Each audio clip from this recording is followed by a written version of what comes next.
You already know that stuff won't make you happy. You've known it for years, and yet you're still doing it. The next purchase, the next goal, the next version of your life that's finally going to feel different. The reason that cycle never breaks isn't a willpower problem, it's a category error. And once you see it, the whole chase stops making sense.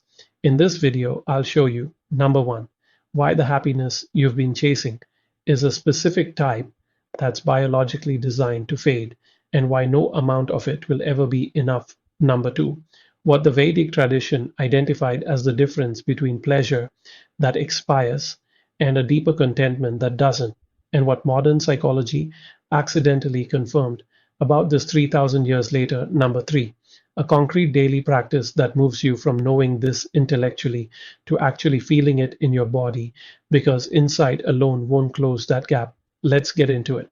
A few years ago, I spoke with a man who had built everything the list said he should want: good income, good relationship, house, health. He told me, and these were almost his exact words: most people have everything they were told to want and still feel empty. I thought I was broken. He wasn't broken. He had just been playing a game with rules that guaranteed he'd lose. What he was chasing was real. The problem was the category. Think about the last time you got something you really wanted: a new job, a relationship, a number on a scale, a thing you saved up for. There was a moment, maybe a few days, where it felt like it had worked, like the gap inside had closed. Then slowly, sometimes fast, the feeling leveled off and you were back, not devastated, just back to baseline. Same background hum of mild dissatisfaction. Same sense that the next thing might be the one. This is one of the most replicated findings in all of positive psychology. Researchers call it hedonic adaptation. Sonia Lyubomirsky's work across decades of studies shows that humans return to a happiness baseline regardless of what happens to them. Lottery winners, people who've lost the use of their legs, people who got the promotion, people who got divorced. Within months, most of them are back to roughly where they started emotionally. The external event barely moves the needle long term. But the Vedic tradition didn't call this a brain bug. They called it a category error, and the distinction matters enormously. In Sanskrit, the word for the kind of happiness we are usually chasing is sukha. It literally means good space, a pleasant sensation that arises when conditions align. And the whole point of sukha is that it's conditional. It requires the right object, the right circumstance, the right moment. Take the condition away, and the happiness goes with it. That's not a flaw in the system. That is the system. Sukha was never designed to last. Pru Bu Pa Du described this pursuit with an image that's hard to shake once you hear it. He said chasing material happiness is like drinking salt water to quench thirst. Every sip intensifies the craving it promises to resolve. You don't get satisfaction, you get a stronger version of the one. The reason why happiness doesn't last when it's built on sukha is not that you're doing it wrong. It's that you're chasing a type of happiness that expires by design. The West has been calling this happiness for centuries and wondering why it keeps disappearing. The Vedic thinkers had a different taxonomy, and that taxonomy is the first thing worth understanding. The takeaway from this section is simple, but it cuts deep. The fading feeling is not failure, it's information. It's telling you that you have been optimizing for the wrong category. There's a comment I've seen in different forms across dozens of videos on this topic. Someone writes, I don't believe in happiness. It doesn't exist. It's just a temporary relief when you find a way to ease your suffering. And what strikes me about that comment is how accurate it is as a description of sukha, and how completely it misses something else. Because the Vedic tradition doesn't just identify sukha, it identifies two other categories that the English word happiness completely flattens. The second is santosha, usually translated as contentment, but not passive contentment, not resignation or giving up. Santosha is a cultivated discipline. It's the practice of finding sufficiency in the present moment before the next condition is met.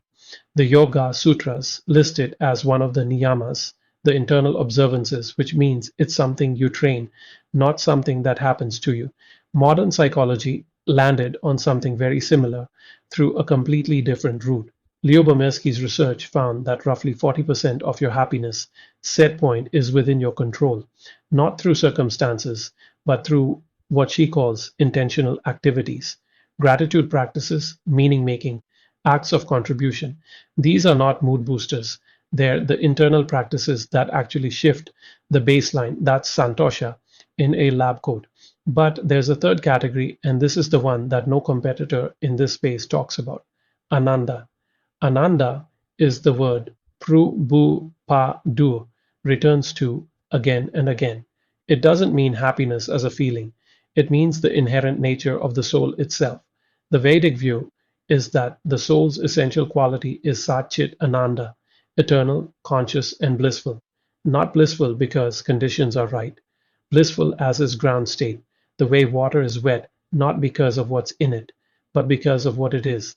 This is why the pursuit of external happiness always feels like it's almost working, because the thing you're actually looking for, that stable, unconditional sense of being okay at the deepest level, is already present. You're just looking for it in the wrong direction. You're looking outward for something that lives inward. The reason why happiness doesn't last when it's built on external acquisition is that you're trying to import from outside what can only be accessed from inside. And the gap between knowing that intellectually and actually living from it is where most people get stuck. So the question becomes, how do you actually close that gap? Not with more understanding, with practice. This is the part that comment sections are silently screaming for. Because here's what I've watched happen with people who find this content. They get a temporary boost of motivation from the inside, and by tomorrow it's gone. Someone once wrote exactly that in a comment. I feel a temporary boost of motivation from this video that fades away by tomorrow. And the painful irony is that they're describing sukha. The insight itself became another hit of the thing they were trying to get free from. Intellectual understanding doesn't move into the nervous system on its own. You can know that hedonic adaptation is real. You can understand the Sukha Santosha Ananda taxonomy perfectly and still wake up tomorrow chasing the same things. The gap between insight and live change is not a knowledge problem, it's a practice problem. The Vedic tradition offers two tools here that map directly onto what neuroscience now understands about how the brain actually rewires. The first is Pratipaksha Bhavana. It comes from Patanjali's Yoga Sutras. The literal translation is cultivating the opposite. When a thought arises that pulls you towards sukha chasing, once I have X, I'll finally feel settled. You don't suppress it. You don't argue with it. You introduce the counter thought deliberately and let it sit next to the original. Modern cognitive science calls this diffusion. The thought loses its grip not because you fought it, but because you stop treating it as fact. The practice is this: when you notice the craving thought, pause for 10 seconds and ask one question: what am I actually looking for underneath this? Not rhetorical, sit with it. Usually the answer is something like safety or connection or the feeling of being enough. And then ask, is there a version of that I can access right now without the thing I'm reaching for? Sometimes the answer is no, but often, surprisingly often, it's yes. The second practice is a modified version of pratyahara, sensory withdrawal, not the full yogic version, a daily window, even 10 minutes, where you deliberately remove input. No phone, no audio, no content, just presence. The nervous system needs this to distinguish between its own signal and the noise it's been swimming in. Vagal tone research shows that regular periods of low stimulation are one of the few things that measurably shift your baseline stress response over time. That's Ananda, becoming accessible, not as a concept but as a felt state. Combined, these two practices do something the inside alone can't do. They move the understanding from the head into the body, and that's where the change actually lives. The reason why happiness doesn't last when it's inside only is the same reason a map doesn't get you anywhere if you never leave the house. The map is useful, but you have to walk. Start with 1 week. Every morning, 5 minutes of stillness before you pick up your phone. Every time you notice a craving thought, 10 seconds and one question. That's the whole protocol. It won't feel like much on day one. By day seven, something will have shifted. Not dramatically, but you'll notice you're reaching less. and resting more. And if you've tried versions of this on your own, the journaling, the meditation apps, the mindset content, and you're still waking up in the same loop, that gap is exactly what a conversation is for. I do free one on one calls, 15 to 30 minutes, no pitch, completely personal. The link is in the description at dailymindreset.com/consultation. What we do on that call is figure out exactly where you're stuck, not in general terms, but specifically for your situation.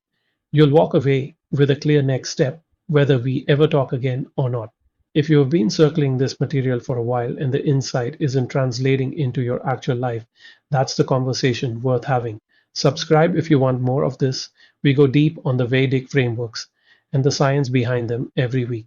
Tell me this: when you got something you really wanted and the feeling faded faster than you expected, what did you tell yourself about why?